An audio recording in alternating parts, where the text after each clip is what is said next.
Nosaltres tenim la possibilitat de fer l'escola, el que passa que no tenim la força o la voluntat necessària. La vida no ve com no ve, el camí de la vida no tot no el tindran, sinó no ve d'una manera. El que passa que cadascú ha de tenir la força per seguir un camí. Ningú sap que és capaç de fer les coses fins que se proposi el de fa.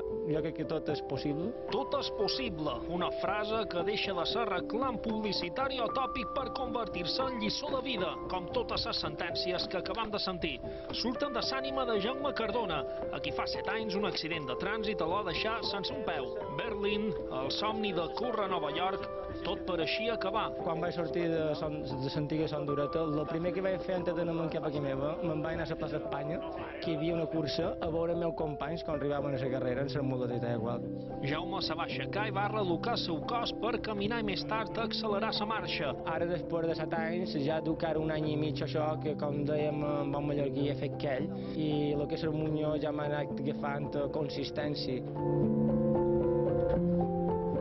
El tema de les pròtesis, tot és carbono, però si en carbono i tot, duc 1,4 kg de pròtesis. Tu imagina't córrer amb 1,4 kg de punt.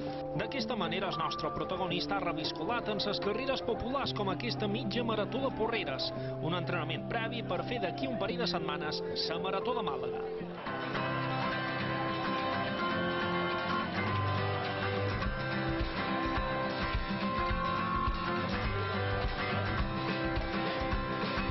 Jaume surt amb bones. Avui va amb el fre de mà posat.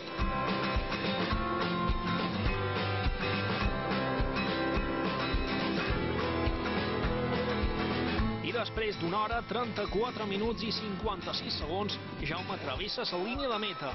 Una marca notable per un competidor inesgotable que només pensa en el següent objectiu.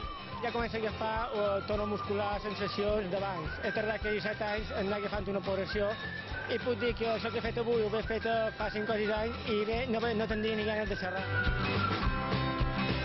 La feina, la constància, la dedicació i el més important, la il·lusió, és el que tot du endavant.